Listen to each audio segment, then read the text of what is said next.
بسم اللہ الرحمن الرحیم۔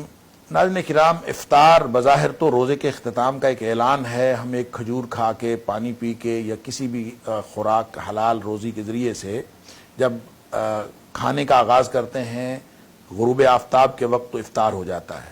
حقیقت میں یہ اللہ کی بندگی کا ایک حصہ ہے۔ پورا رمضان انسان کو عبدیت سکھانے کے لیے ہے، اور عبدیت کا معنی غلامی ہے، اور غلام وہ ہوتا ہے جس کا اپنی مرضی نہیں ہوتی، اس کے مالک کی مرضی چلتی ہے، نہ کھانے میں، نہ پینے میں، نہ سونے میں، نہ جاگنے میں۔ اپنے معمولات زندگی مقرر کرنے میں غلام اپنا مالک نہیں ہوتا، بلکہ اس کے مالک کی مرضی چلتی ہے۔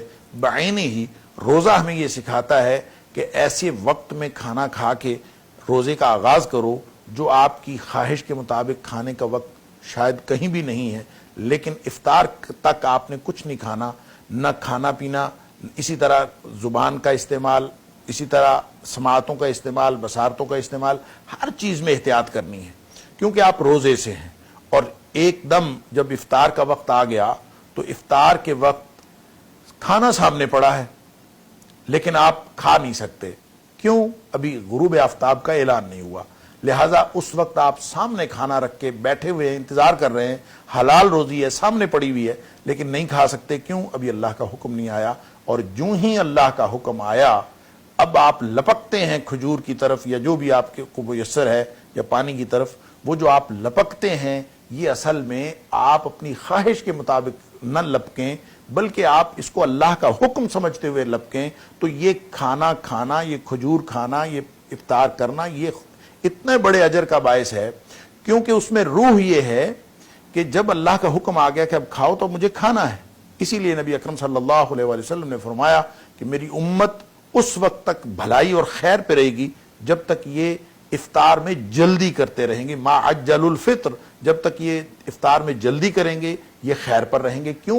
اب جلدی تو کھانے میں کرتے ہیں لوگ، تو اپنے کھانے کے لیے لپکتے ہیں، تو اس کا مطلب یہ ہے کہ یہ کھانے کے لیے نہیں لپکنا، یہ اصل میں اللہ سے اجر لینے کے لیے لپکنا ہے، اس خیر کا مستحق بننے کے لیے لپکنا ہے۔ اور پھر اگر روزہ کسی کو افطار کروایا جائے، آپ اندازہ کیجئے کہ نبی اکرم صلی اللہ علیہ وسلم فرما رہے ہیں کہ آپ اگر کسی دوسرے کو روزہ افطار کرواتے ہیں تو 3 انعامات ملتے ہیں، کہ جو اس روزے دار جتنا اجر بھی ملتا ہے، اللہ تعالیٰ سارے گزشتہ زندگی کے گناہ بھی معاف کر دیتا ہے، اور ساتھ ہی ساتھ جہنم سے آزادی کا پروانہ جاری کر دیتا ہے۔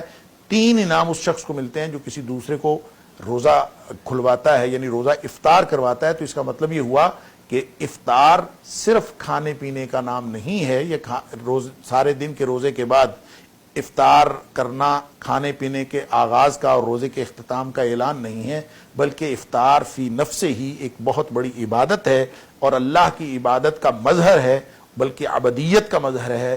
اور اسی مظہر کو اور اسی روح کو ذہن میں رکھتے ہوئے افطار کیجئے، انشاءاللہ اس کے اندر بڑی بھلائیاں ہیں۔ اور افطار کے وقت کی دعا نبی اکرم صلی اللہ علیہ وسلم نے فرمایا کہ جو شخص افطار کے وقت دعا کرتا ہے اللہ تعالیٰ اس کو قبول فرما لیتا ہے۔